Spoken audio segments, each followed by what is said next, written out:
حدیث ہے عن ابی سعید الخدری رضی اللہ تعالی عنہ قال سمعت رسول اللہ صلی اللہ علیہ وسلم یقول من رأى منکم منکرا فلیغیرہ بیدہ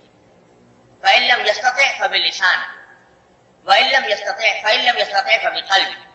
وذلك اضعف الایمان۔ بات چل رہی ہے پچھلے 2 ہفتوں سے دعوت اور تبلیغ کی کہ ایک مومن کے ذمے جہاں اپنی اصلاح واجب ہے وہاں دوسروں کی اصلاح کی فکر بھی اپنی مقدرت اپنی استطاعت کی حد تک وہ بھی انسان کے فرائض میں شامل ہے۔ اس سلسلے میں یہ حدیث ہے حضرت ابو سعید خدری رضی اللہ تعالیٰ عنہ سے روایت ہے کہ رسول کریم سرور دو عالم صلی اللہ علیہ وسلم نے ارشاد فرمایا، یہ حدیث آپ نے بکثرت سنی ہوگی، آج اس کی تھوڑی سی تشریح عرض کرنا پیش نظر ہے۔ فرمایا کہ من رأى منکم منکرا فلیغیرہ بیدہ، جب تم میں سے کوئی شخص کوئی برائی ہوتے ہوئے دیکھے، برا کام ہو رہا ہے کسی جگہ، کوئی شخص کسی برے کام کا ارتکاب کر رہا ہے، فلیغیرہ بیدہ، تو اس کو چاہیے کہ وہ اپنے ہاتھ سے اس برے کام کو تبدیل کر دے، یہ تبدیل کر کے اس کو صحیح کام کے اندر بدل دے، گویا اس کو روکے اپنے ہاتھ سے اس برائی، اور نہ صرف روکے بلکہ بدل کر اس کو اچھائی میں تبدیل کر دے۔ فإن لم يستطع فبلسانه، اگر اس کی استطاعت نہیں ہے، ہاتھ سے روک دینے کی طاقت نہیں ہے، قدرت نہیں ہے، استطاعت نہیں ہے، فبلسانه، تو دوسرا درجہ یہ ہے کہ زبان سے اس کو بدل دے، یعنی کم از کم زبان سے لوگوں سے وہ کہے اس شخص سے جو برائی کا ارتکاب کر رہا ہے کہ بھائی یہ کام اچھا نہیں، اس کو چھوڑ دو اور اس کی بجائے نئے کام کی طرف آؤ۔ فإن لم يستطع، اگر زبان سے بھی کہنے کی طاقت نہیں ہے، استطاعت نہیں ہے، اور زبان سے برائی کو نہیں روک سکتا، فبقلب، تو اپنے دل سے اس برائی کو بدل دے۔ یہ 3 درجات بیان فرمائے، وذالک اضعف الایمان، اور تیسرے درجے کے بارے میں فرمایا کہ یہ تیسری بات کہ نہ تو ہاتھ سے روکا نہ زبان سے روکا بلکہ دل سے اس کو برا سمجھا، تو یہ ایمان کا سب سے آخری اور ضعیف کمزور درجہ ہے۔ تو یہ حدیث ہے جو آپ نے میرے خیال میں بار بار سنی بھی ہوگی، بہت مشہور ہے، زبردست ہے کہ نبی کریم صلی اللہ علیہ وسلم نے 3 درجے بیان فرمائے کہ جب برائی ہوتے ہوئے دیکھو تو پہلے ہاتھ سے روکنے کی کوشش کرو، اس کی استطاعت نہ ہو تو زبان سے، اس کی استطاعت نہ ہو تو دل سے اس کو برا کرو۔ اس کی تفصیل تھوڑی سی عرض کرنا ہے، بات ذرا سمجھنے کی ہے کیونکہ اس میں بڑے افراط و تفریط میں لوگ مبتلا رہتے ہیں۔ یہ حدیث دعوت اور تبلیغ اور امر بالمعروف اور نہی عن المنکر کے باب میں اصل کی حیثیت رکھتی ہے، بنیاد ہے۔ تو پہلے تو یہ سمجھ لیجیے کہ دعوت اور تبلیغ کی 2 قسمیں ہوتی ہیں، یعنی دین کی بات دوسرے تک پہنچانے کا 2 راستے ہیں۔ ایک راستہ ہے جس کو میں آسانی کے لیے انفرادی تبلیغ سے تعبیر کرتا ہوں۔ انفرادی کا معنی یہ ہے کہ ایک شخص کو اپنی آنکھوں سے دوسرے شخص کی کوئی برائی نظر آ رہی ہے کہ وہ کوئی کسی برے کام کے اندر مبتلا ہے، یا دیکھ رہا ہے کہ یہ جو اس کے فرائض اس کے ذمہ واجب ہیں ان میں کوتاہی کر رہا ہے، تو انفرادی طور سے اس کو متوجہ کرنا کہ وہ برائی کو چھوڑ دے اور نیکی پر عمل کرے، یہ ہے انفرادی تبلیغ۔ اور دوسری ہوتی ہے اجتماعی تبلیغ، یہ اجتماعی دعوت اور اجتماعی تبلیغ کا معنی یہ ہے کہ لوگ ایک مجمع کے سامنے، لوگوں کا مجمع ہے، اس مجمع کے سامنے دین کی بات دوسروں تک پہنچائے، واعظ کہے، ان کے سامنے تقریر کرے، یا ان کو درس دے، یا دوسرے ایک باقاعدہ بیڑا اٹھا لے اس بات کا کہ میں دوسروں کے پاس جا کر بغیر کسی فوری سبب کے بھی میں دوسروں کے پاس جا کر ان کو دین کی بات پھیلاؤں گا، پہنچاؤں گا، دین کی بات ان کو سناؤں گا۔ جیسے ہمارے ماشاءاللہ تبلیغی جماعت کے حضرات کرتے ہیں کہ جا کر لوگوں کے گھروں پر جا کر اور ان سے دعوت و تبلیغ کرتے ہیں. تو یہ اجتماعی تبلیغ. تو دو قسمیں ہو گئی. ایک انفرادی. انفرادی کے معنی یہ کہ ہمارے سامنے کوئی واقعہ پیش آیا کسی شخص کی طرف سے اور وہ قابل اصلاح ہے, وہ صحیح نہیں, اس کو اصلاح کرنے کے پیش نظر ہم اس سے کوئی بات کہیں یا اس کی کسی برائی پر متنبہ کریں, یہ انفرادی تبلیغ ہے. اور دوسری اجتماعی. دونوں کے احکام الگ الگ ہیں, دونوں کے طریقے الگ الگ ہیں, دونوں کے آداب الگ الگ ہیں. جہاں تک اجتماعی تبلیغ کا تعلق ہے دوسری قسم, آج کی محفل میں اس کی طرف نہیں جا رہا. وہ اجتماعی تبلیغ فرض عین نہیں ہے, فرض کفایہ. فرض کفایہ ہونے کے معنی یہ ہے کہ ہر مسلمان کے ذمہ فرض نہیں ہے کہ وہ دوسروں کو جا کر بات کہے, دوسروں کے پاس جائے اور جا کر گھر پر ان کی تلقین کرے. ہر فرض عائد نہیں ہوتا, لیکن فرض کفایہ ہے. فرض کفایہ ہونے کا معنی یہ ہے کہ اگر کچھ لوگ یہ کام کر رہے ہوں تو باقی دوسرے لوگوں سے یہ فریضہ ثابت ہو جاتا ہے, اور اگر کوئی بھی انجام نہ دے تو سب گنہگار ہیں. جیسے آپ نے سنا ہوگا کہ نماز جنازہ فرض کفایہ ہے, نماز جنازہ ہو رہی ہے تو ہر فرد کے ذمہ ضروری نہیں ہے کہ وہ نماز جنازہ میں جا کے شامل ہو. شامل ہوگا ثواب ملے گا, نہیں ہوگا تو گناہ نہیں ہوگا جب تک کہ کچھ پڑھنے والے موجود ہوں. لیکن اگر ایک بھی پڑھنے والا موجود نہیں ہے تو اس وقت میں سارے کے سارے مسلمان گنہگار ہوں. اس کو کہتے ہیں فرض کفایہ. تو یہ اجتماعی دعوت, اجتماعی تبلیغ, یہ لوگوں کے سامنے باز کہنا, لوگوں کو تقریر کرنا اور ان کے گھروں پر جا کر اور ان کو دعوت دینا, یہ فرض کفایہ ہے, فرض عین نہیں ہے. اس کی تفصیل انشاءاللہ کسی اور مجلس میں عرض کروں. لیکن پہلی قسم یعنی اپنی آنکھوں سے ہم ایک برائی ہوتے ہوئے دیکھ رہے ہیں, یا دیکھ رہے ہیں کہ کسی فریضے کو چھوڑا جا رہا ہے اور واقعہ ہمارے سامنے پیش آ رہا ہے, تو اس وقت میں اس برائی کا سد باب کرنا اپنی طاقت کی حد تک یہ فرض کفایہ نہیں, یہ فرض عین ہر مسلمان کے ذمہ فریضہ ہے. فرض عین کے معنی یہ ہے کہ صرف یہ سوچ کر آدمی نہ بیٹھ جائے کہ صاحب کچھ اور لوگ کر لیں گے یہ کام, یہ تو مولویوں کے کرنے کا کام ہے, یہ تبلیغی جماعت کے کرنے کا کام ہے. نہیں, یہ ہر مسلمان کے ذمہ فریضہ ہے. اس حدیث کی روح سے جو میں نے آپ کے سامنے پڑھی, تو من رأى منکم, الفاظ اس نے عام استعمال فرمائے نبی کریم صلی اللہ علیہ وسلم, تم میں سے جو شخص بھی اپنی آنکھ سے کوئی برائی ہوتا ہوا دیکھے تو اس کا فریضہ یہ ہے کہ یہ کام انجام. تو یہ دعوت, یہ تبلیغ, یہ فرض عین. اور قرآن کریم میں جگہ جگہ یامرون بالمعروف وینہون عن المنکر وامروا بالمعروف ونہوا عن المنکر,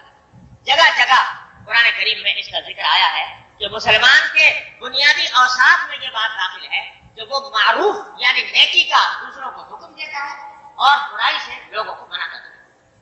یہ امر بالمعروف اور نہی عن المنکر یہ فرض عین ہر مسلمان کے لیے. تو سب سے پہلی بات کو سمجھنے کی یہ ہے کہ امر بالمعروف اور نہی عن المنکر کی فرضیت سے ہم لوگ فرضیت ہی سے غافل ہیں. اپنی آنکھوں کے سامنے دیکھ رہے ہیں اپنی اولاد کو غلط راستے پر جاتے ہوئے, گھر والوں کو غلط راستے پر جاتے ہوئے, ملنے جلنے والوں کو غلط طریقہ اختیار کرتے ہوئے آنکھوں سے دیکھ رہے ہیں, اور پھر بھی کبھی اس برائی پر متنبہ کرنے کا کوئی جذبہ, کوئی داعیہ دل میں پیدا نہیں ہوتا. تو یہ ایک مستقل فریضے کو چھوڑنا ہے. جس طرح نماز ہر شخص پر 5 وقت فرض ہے, روزہ ہر شخص پر ہر رمضان میں فرض ہے, زکوٰۃ فرض ہے, حج فرض ہے, اسی طرح امر بالمعروف اور نہی عن المنکر بھی فرض ہے, جبکہ آدمی آنکھوں سے دیکھ رہا ہو کہ فلاں برائی ہو رہی ہے. تو اس لیے اس کا سب سے پہلے تو اس کی اہمیت سمجھنی چاہیے کہ اگر کوئی شخص ساری عمر, فرض کرو کہ ساری عمر نیکیوں میں گزاری, نمازیں پڑھی, صف اول میں آ کر پڑھی, روزہ ایک نہ چھوڑا, زکات ادا کرتا رہا, حج ادا کرتا رہا, اپنی طرف سے کسی گناہ کبیرہ کا ارتکاب نہیں کیا, لیکن ساتھ میں امر بالمعروف اور نہی عن المنکر کا کام بھی نہیں کیا, یعنی برائی سے دوسروں کو بچانے کی کوئی فکر بھی نہیں کی, تو یاد رکھیے کہ باوجود اپنی ذاتی نیکیوں کے آخرت میں پکڑ ہوگی کہ تمہاری آنکھوں کے سامنے کی برائیاں ہو رہی تھی, یہ منکرات کا سیلاب ابھر رہا تھا, تم نے اس کو روکنے کے لیے کیا اقدام کیا. تو تنہا اپنے آپ کو سدھار لینا کافی نہیں, بلکہ دوسروں کی فکر کرنا بھی ضروری ہے. یہ سورہ والعصر جو ہے, سورہ والعصر میں اللہ تبارک و تعالیٰ نے ایک عام قاعدہ بیان کرنا, والعصر ان الانسان لفی خسر, کہ زمانے کی قسم کھا کر اللہ تعالیٰ نے فرمایا کہ تمام انسان خسارے میں ہیں, نقصان میں ہیں, سب انسان خسارے میں ہیں سوائے الا الذین آمنوا وعملوا الصالحات وتواصوا بالحق وتواصوا بالصبر. تو چار چیزیں ضروری ہیں خسارے سے بچنے کے لیے, ایک ایمان, دوسرے عمل صالح نیک کام, اور صرف ایمان اور عمل صالح کافی نہیں بلکہ تواصوا بالحق وتواصوا بالصبر, ایک دوسرے کو آپس میں حق بات کی وصیت نصیحت کرنا اور صبر کی نصیحت کرنا. یہ بھی حق کا معنی یہ ہے کہ جتنے فرائض ہیں ان کو بجا لانے کی وصیت, اور صبر کے معنی یہ ہے کہ گناہوں سے بچنے کی وصیت اور اس کی نصیحت. تو خسارے سے بچنے کے لیے صرف ایمان لے آنا اور عمل صالح کر لینے کو کافی نہیں قرار دیا اللہ تعالیٰ نے, بلکہ ساتھ میں یہ بھی کہا کہ دوسروں کو وصیت کرے نصیحت کرے حق کی اور صبر. یہ بھی اتنا ہی ضروری ہے جتنا عمل صالح دوسرے عمل صالح. اسی لیے حدیث میں آتا ہے, نبی کریم صلی اللہ علیہ وسلم نے ارشاد فرمایا کہ ایک قوم تھی, وہ طرح طرح کے گناہوں میں, منکرات میں, معصیتوں میں, نافرمانیوں میں مبتلا تھی. اللہ تبارک و تعالیٰ نے فیصلہ فرمایا کہ اس قوم کے اوپر عذاب نازل کیا جائے. اللہ کا چنانچہ فرشتوں کو حکم دیا کہ جاؤ, وہ بستی ہے, اس بستی والوں نے گناہوں کے اندر کے اوپر کمر باندھی ہوئی ہے, نافرمانیاں کر رہے ہیں, جاؤ اور اس بستی کو پلٹ, اس کو اوپر سے اوپر کا حصہ نیچے, نیچے کا حصہ اوپر, جیسے کہ لوط علیہ السلام کی بستی الٹی گئی, تو اس طرح اس کو پلٹ, تو پوری بستی کو تباہ کر. تو حضرت جبریل علیہ السلام نے عرض کیا باری تعالیٰ سے کہ یا اللہ, آپ نے اس بستی کو الٹنے کا حکم دیا ہے اور ساری بستی کو کسی کو چھوڑے بغیر, کسی استثناء کے بغیر سب کو تباہ کرنے کا حکم دیا ہے. حالانکہ اسی بستی میں میں جانتا ہوں کہ ایک شخص رہتا ہے کہ لم یعصی کا طرفۃ عین, اس نے اپنی پوری زندگی میں پلک جھپکنے کی دیر بھی آپ کے کسی حکم کی نافرمانی نہیں, یعنی ساری عمر اس نے اطاعت میں گزاری ہے اور کوئی نافرمانی نہیں کی, کوئی گناہ نہیں کیا, وہ بھی اسی بستی میں رہتا ہے. تو آپ نے حکم یہ دیا کہ پوری بستی کو الٹ دو, جس کا معنی ہے کہ وہ بھی ہلاک ہوگا, تباہ و برباد ہوگا. تو کیا یہی منشا ہے آپ کا کہ اس کو بھی برباد کر دیا جائے, اس کو بھی تباہ کر دیا جائے؟ تو باری تعالیٰ نے فرمایا کہ ہاں, جاؤ پوری بستی کو تباہ کرو اور اس کو بھی الٹ, اس کو بھی تباہ کرو. کیوں؟ اس لیے کہ یہ درست ہے کہ وہ اپنی ذات میں بڑے نیک کام کرتا رہا, طاعت اور عبادات کا انجام دیتا رہا, لیکن فإن وجهه لم يتمحر في ساعة قط, باوجود کہ خود کام کرتا رہا نیک, لیکن اس کے چہرے پر کبھی کسی معصیت کو ہوتے ہوئے دیکھ کر چہرے پر کبھی شکن بھی نہیں آئی, اس کا چہرہ بدلا بھی نہیں کہ فلاں معصیت ہو رہی ہے تو اس کو برا سمجھ کر اور اس کو بدلنے کی کوشش کر. تو کیونکہ اس نے ہمارے